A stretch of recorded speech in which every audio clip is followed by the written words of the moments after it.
It was the summer of 2021 when I decided to go completely off-grid for a weekend.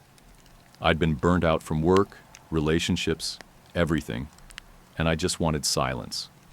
I picked a remote trail in a national forest 3 hours from home. No cell reception, no other campers, just me and the trees. It was called the Larkspur Loop. I found it on a hiking forum that barely anyone posted on anymore. Perfect. The first day was uneventful, just hiking, taking photos, and setting up camp a couple miles in. I pitched my tent near a bend in the trail, close to a little brook. It was picturesque, quiet, a little too quiet. I brushed it off. That's what I came for, right? That night, I sat by my fire and read a paperback. Around midnight, I started to doze off when I heard crunching. Footsteps on gravel, slow and steady. They stopped just out of my firelight. I called out, thinking it might be another late-night hiker. No answer. "Hey man, you okay? Need help?" Nothing. The fire crackled. I stood up and pointed my flashlight toward the trail. Empty. Then the footsteps started again, but this time, behind me. I spun around, heart pounding, but saw nothing. I chalked it up to paranoia and went inside the tent, sleeping with my knife nearby. The next morning I checked around. No prints, not even disturbed leaves. Weird, but I tried to shake it. I hiked a new stretch of the loop and made camp at another spot, a small clearing by a boulder.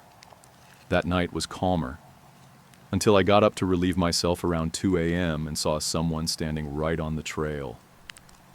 It was a man, tall, wearing what looked like outdated hiking clothes, canvas backpack, wool cap. His face was in shadow. I froze. He didn't move, just stood there. "Hello?" I said, keeping my voice steady. Still nothing. I slowly backed toward my tent.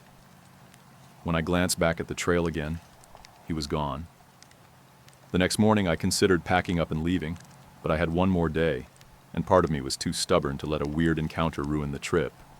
I pushed further up the trail, found a ridge overlooking the forest, and made my final camp. That evening, I found something strange tucked into the hollow of a tree near my site, a small, water-damaged notebook. The first few pages were illegible, but the later entries made my skin crawl. Day 1, saw him again today, same clothes, doesn't blink, just watches. Day 3, moved camp, but he followed. Never speaks. Doesn't leave tracks. Day 5, tried to leave early. Woke up to find my boots gone. He was closer last night, still watching. Always watching. The final page read, "If you found this, and he's watching you too, you need to go now. Don't finish the loop. Don't sleep. Don't turn your back to the trail." I sprinted back to camp, packed up everything in record time, and started hiking down the way I came. The sun was dipping fast. I don't remember being that afraid ever in my life. Every snap of a twig behind me made my chest seize.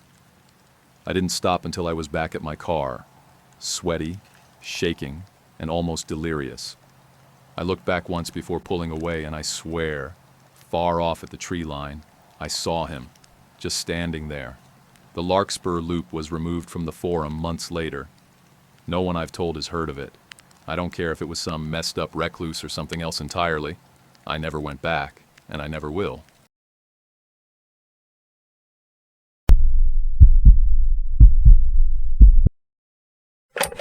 It was supposed to be our last big trip before everyone went their separate ways. College graduation was behind us, and life was about to get serious.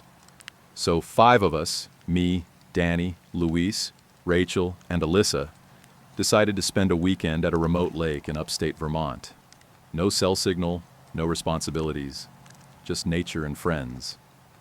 The lake didn't have an official name. Locals just called it Clear Lake, even though the water was anything but. We had to canoe in about a mile to reach the site, which was nestled in a crescent-shaped cove on the north end. The place was stunning. Pine trees stretching up around us, rocky shorelines, and mist that rolled in like clockwork every evening. The first night was perfect. We set up tents, grilled burgers over the fire, and traded college horror stories. But around 2 a.m., just as we were getting ready to crash, we heard it. A scream. Not an animal. Human. It echoed from somewhere across the lake, long, high-pitched, and panicked. We all froze. Rachel whispered, "Did you hear that?" "Definitely," Danny said, already grabbing a flashlight. We stood at the edge of the water, staring across the inky black surface. Silence. "Might have been another group messing around," Luis offered. "People do dumb stuff out here." We tried to shake it off, but the mood had shifted. We went to bed uneasy. The second night, it happened again, but earlier. Just after dark, the scream rang out again. Only this time it came from our west shore, not the south like before, closer. Luis was adamant. That wasn't a prank. That was real fear. We built the fire higher and stayed up late, taking turns watching the water. Around midnight, Alyssa spotted something, a brief flicker of light, like a flare, way across the lake. "We need to check that out," she said. None of us wanted to paddle in the dark, but by morning, we felt like we'd regret it if we didn't. So we canoed over just after sunrise. What we found was wrong.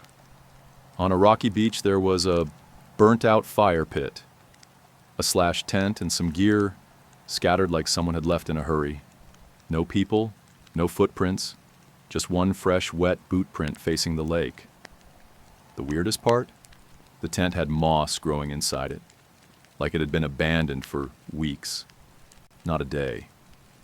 We left in silence, too shaken to talk. The final night, none of us slept. The scream came again, this time from the trees behind our site, not across the lake. Right there. We huddled around the fire with knives and paddles, but we saw nothing. No eyes, no figures. Just the forest. At dawn, we packed everything in under 10 minutes and left without a word. We reported it to a ranger once we got back to town. He took notes quietly, then asked what lake we were talking about. When we told him, he paused. That site hasn't been maintained in years. Last I heard, it was closed after someone went missing back in 2003. We never learned who screamed or why, but sometimes late at night, I still dream about that final scream, the one that came from the woods, when there should have been no one left on that side of the lake but us.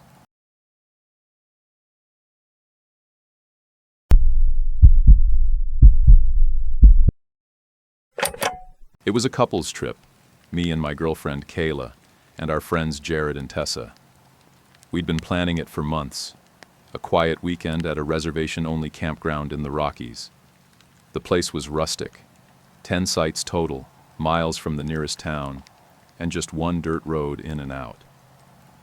It was exactly the kind of remote escape we needed. The check-in booth was empty when we arrived, but there was a clipboard with our names and site assignments. We were Site 4. We drove in, found the spot tucked near a creek, and started setting up. As we unloaded, we noticed a man watching us from about 20 yards away.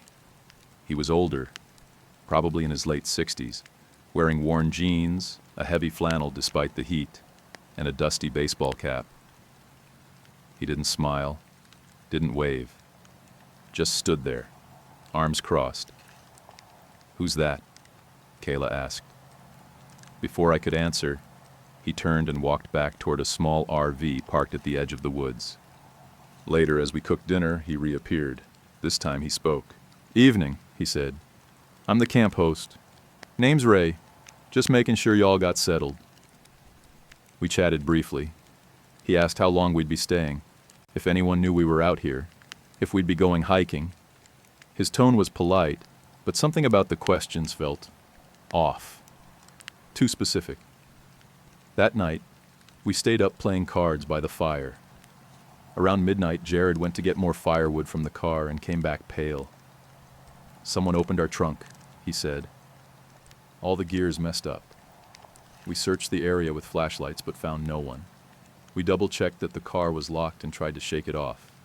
Maybe a bear, Maybe we forgot to latch it. Maybe. But the next morning, we found boot prints around our tents. Ray's boots. I confronted him later. He denied everything. Said maybe someone else came through. Hikers sometimes use the road without checking in. But no one else had signed the log, and we hadn't heard another car since we got there.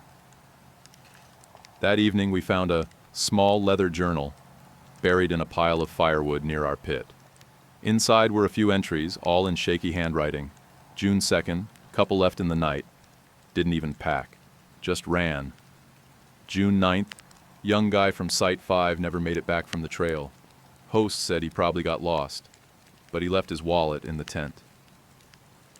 June 15th, heard screams near Site 3. Ray said it was foxes. I've lived in these woods. Those weren't foxes. We showed it to Jared and Tessa. Kayla wanted to leave immediately. We agreed. But when we got to the car, both passenger side tires had been slashed. We ran back to camp and packed everything in near silence, then hiked 2 miles down the main road until we got cell service. A ranger arrived hours later. When we showed him the journal, he flipped through it, grimaced, and then sighed. That's not the first time we've heard things about this place, he said. But nothing's ever stuck. Ray's been here 20 years. Retired sheriff, local legend. Nobody wants to question him. We got towed out the next morning. The campground has since been removed from the state website. I don't know if it was shut down or if someone just didn't want people asking questions anymore. But every once in a while I still wonder, how many stories like ours never made it out?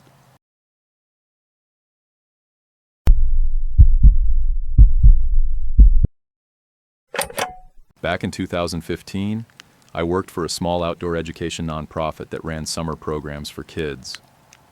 One weekend in July, our team hosted a wilderness survival retreat for teens in the Adirondacks.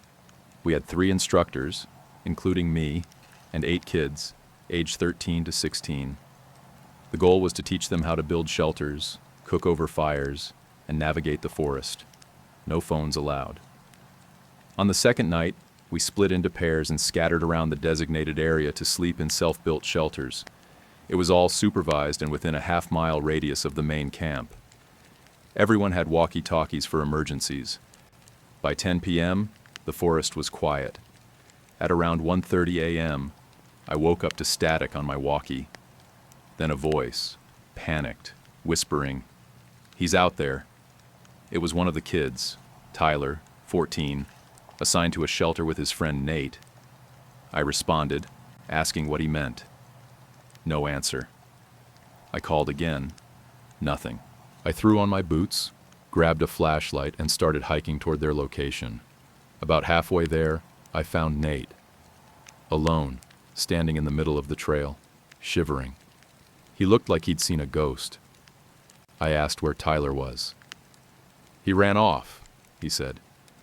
"There was a man watching us from the trees, not moving, just watching." We combed the area for 20 minutes before I spotted Tyler crouched behind a fallen log, shaking. He kept saying the same thing. He was smiling. He never blinked. Back at the main camp, the other instructor radioed me. Her voice was tight. "Check the eastern ridge. I saw someone walking with a lantern, not one of ours." We scanned the ridge but found no one, just faint boot prints leading down toward the river. The kids were rattled, but we tried to keep things calm until morning. We packed up and left a day early.